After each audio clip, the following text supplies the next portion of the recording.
popular show on American TV right now called The Last Ship. And there's a global pandemic, and millions of people are dying. But there's one single Navy ship left, and they've got a laboratory on board. So they have the possibility to create a vaccine, to create a cure, and deliver it to the waiting people on the shore, suffering humanity in their desperate state. And that's a lot like Dharma, isn't it? We've got this very sophisticated, this very beautiful vessel on the oceans of samsara, looking for those who are in need and understand that they need rescuing. And not only have they got beautiful vaccines on board and cures, but they've got treasures, they've got nutrition, they've got everything to assuage the suffering of beings. But there's another funny thing that happens. For those that stay on board the ship long enough, they find out that the journey changes them. And it becomes a personal journey as well as a journey of Dharma. So there may be a time when one has to take off in their own little skiff, in their own little sailboat, taking the few treasures that we've learned, because we don't have the wisdom, we don't have the desire to change the form and function of that beautiful ship. But with our little gift, possibly we can help humanity because we have a very fast and maneuverable vessel. We can help in ways that that larger juggernaut, that ocean-going vessel can't. So today we're going to talk about this particular set of gems. The 5-element model basically says that everything is composed of the 5 elements, the basic 5 elements. And these exist in a hierarchy. In other words, that's true on a spiritual level, a psychological level, a biological level, on a material level, on an atomic level. All is the 5 elements. That's the theory. And each of these, of course, is very distinct and has its own unique characteristics. And each also is symbolized, you could say, by a color, form, sound, mantra. But that's not just a symbol. It's actually a living correspondence. And there also are sub-elements. So for each element, there are other elements nested within it ad infinitum, which makes up the multiplicity of things. So here we have our beautiful, typical circle of the 5 elements: fire, air, water, earth, and space, or in Dzongkha, Me, Lung, Che, Sa, and Namkha. And I've made one modification here in my system in that traditionally that circle of space in the middle is round. It's a circle, it's round. But I've made it into a pentagon, a 5-sided figure, to more reflect its real nature. So, elemental qualities, just to give you a very quick overview. Earth is about structure, about stability and security. And on a psychological level, it's about rulership, about knowing your place and knowing where everything fits together, enrichment in general. Water, also called the lover, is about cohesion, mobility, or rather flexibility and flow. Psychologically, it's about connection, it's about intimacy. Anytime you connect with things, this is the water element. And also compassion, caring, wanting to network. Fire is the warrior. Physically, it's about cellular energy, your overall biological drive and vitality. Psychologically, it's focus, willpower, purpose, the desire to succeed, desire to do the just thing. Air is the creator, and that's about mobility, but also communication, the nervous system.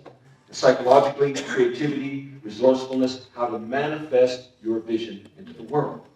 And in the center is space, that I call the guru, borrowing from an Eastern term, because it's about coordination, integration, you could say biological intelligence, but also about our psychological inner wisdom, our knowingness, our discrimination, and so on. So these 5 elements are pervasive.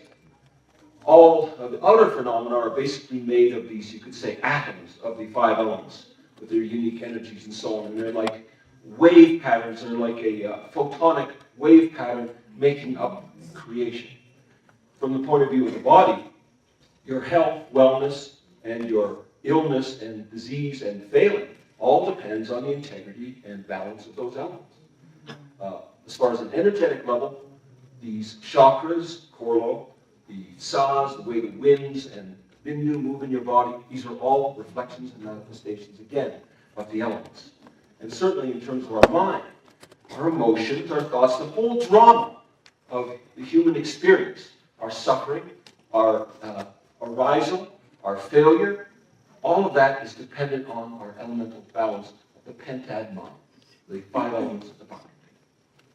So if we lay this out in a nice little diagram here, we see that for each of these 5 elements, we're just showing that they express themselves in the world, in the body, in the mind, and in our highest spiritual being aspirations. Where are the elements, if any of you are psychologically minded? It's theoretical, but we certainly might suppose that the 5 elements are somewhere within the 95% of reality about which we know nothing. Our whole physical universe comprises only 5% of the mass of the universe. The rest is what they call dark energy and dark matter. But maybe they should have called it light matter and light energy, or maybe 5-element energy. What was that? That must have been the dark energy, right? Fluctuation in force. So elements, as we say, are nested within elements. We show here the 5 elements stacked up on top of each other. In the top one, space, we see that there's a mandala of space within space. Breaking that down further, we see there's a mandala of 5, another mandala of 5. So here we have 4 different levels of breakdown, and that goes on maybe ad infinitum.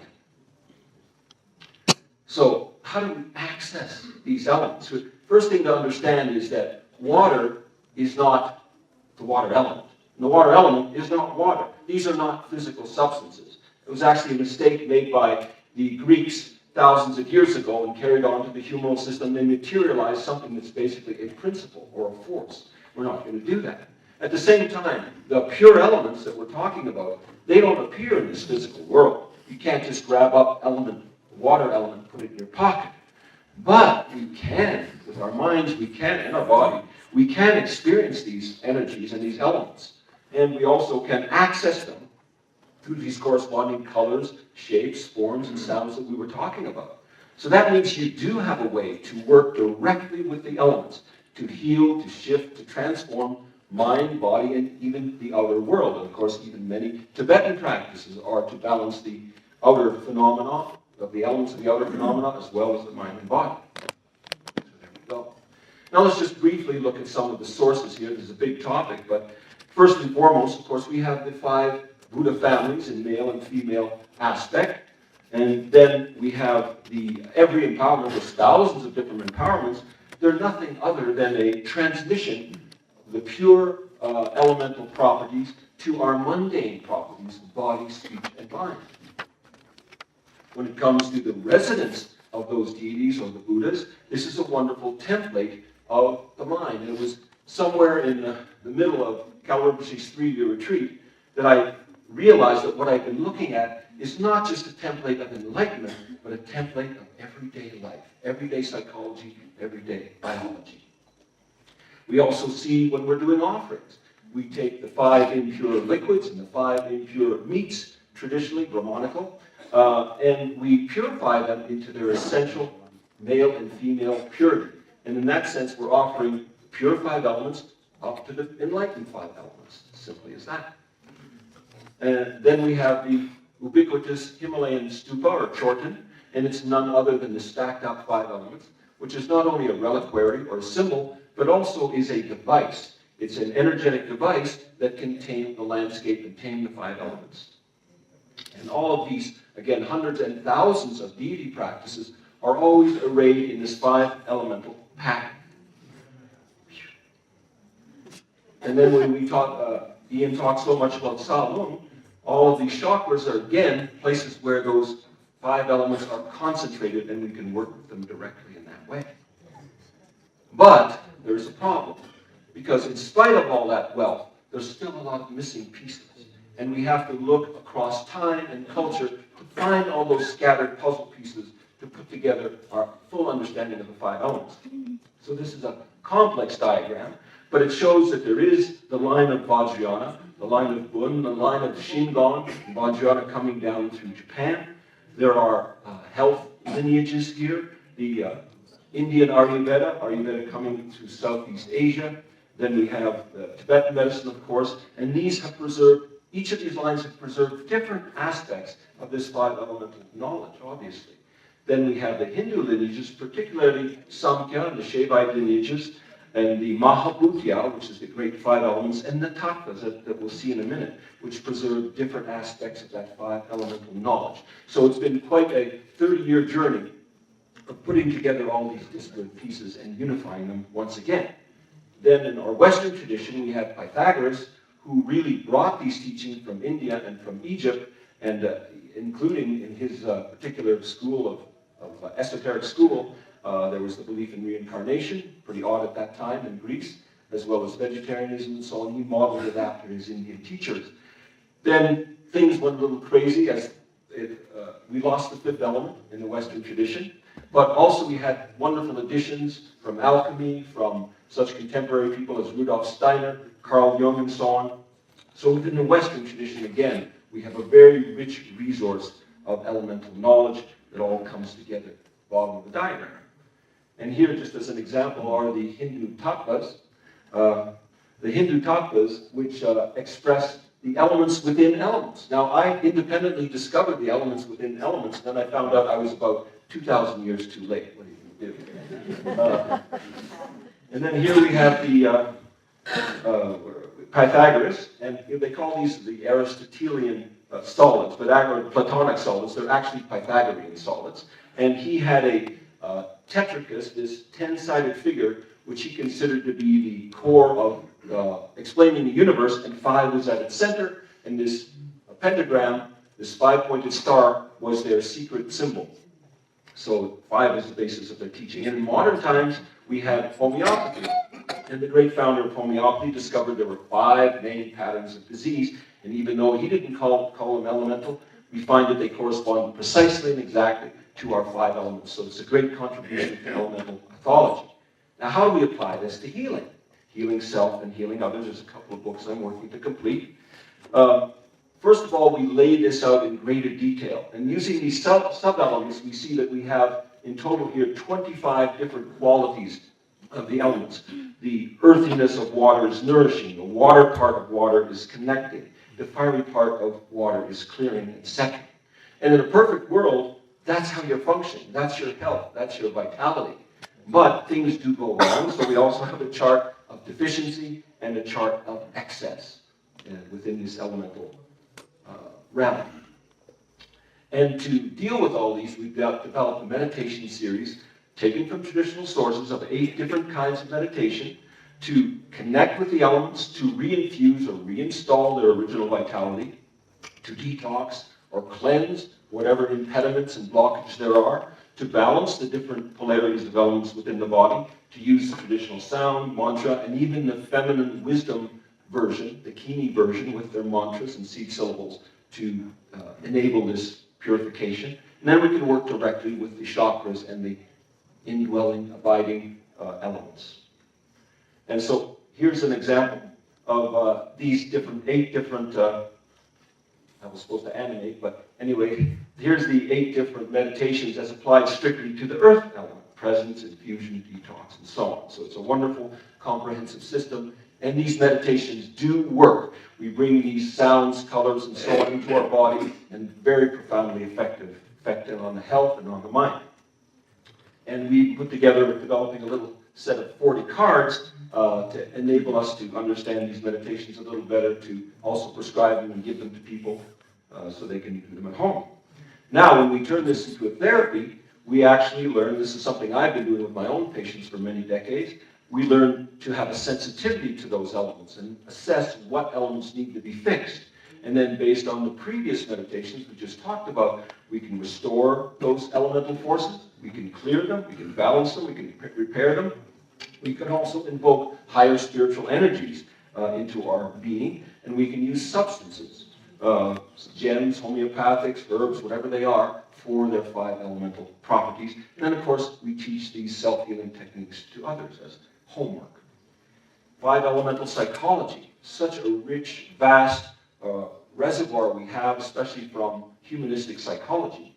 Then we find out that these 5 powers of mind, 5 powers rather, or 5 elements, now become the 5 powers, and we give them not scientific jargon names, but just kind of familiar, useful names.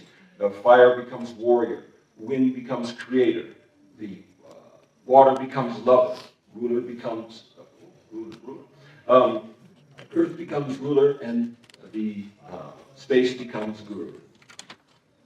But, so in the perfect world, that is your mind, that's your psyche, that's your wellness, that's your healthy being, that's your happiness, that's your joy, that's your creativity, that's your strength. But unfortunately, we can get disconnected from that, and it happens all day long, and it happens long term. And then we get the circle of loss.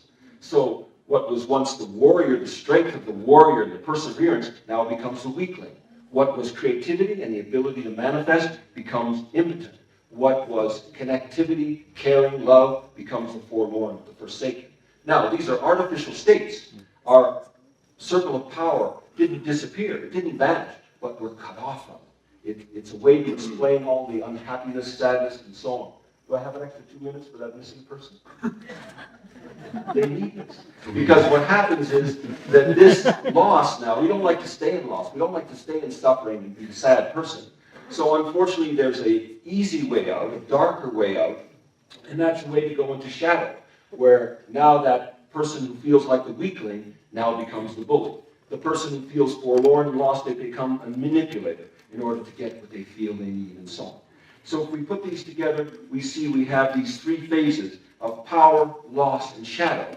And these 15 different states really describe the vast majority of what goes on within us. And it gives us a language to be able to identify where we are, moment to moment. Did I fall into loss on this and that? I mean, from standing on this stage, who knows what happened to me? I'll have to do quite an assessment afterwards. It might be scrambled eggs with my elements. And again, here we lay out a chart of the 5 ways of power. We have these 25 different qualities. We have the 5 ways of loss as 25 different qualities, and the 5 ways of shadow. And we don't want to leave ourselves in that state, so we don't have to look at that comparison.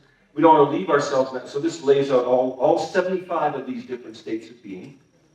And rather than leave us in that state, we do have a series of 5 different meditations, again, based on those traditional methods we saw earlier, where we can reconnect. We have a way to deal with loss. We have a way to deal with shadow, to repurpose ourselves, and in radiance, to connect with our higher spiritual self, which happens naturally once you clear out loss and shadow. There it is there. Just a couple more things I wanted to show you. There's some cards for elemental psychology. Now this is very interesting. If you lay out those 15 different states of loss, shadow, and power, you get exactly 225 different modes of human communication. Each of these has a name, each of these has an icon. This is a way of really understanding what's happening between people. Are we dealing power to power? Are we dealing shadow to loss, which is victimization? Are we doing loss to loss? Misery loves company. So it's a wonderful and elegant way to work with the human mind and actually change things. Then we have the possibility of really realizing that gross national happiness, or I would say, the 5 kinds of happiness. Thank you very much.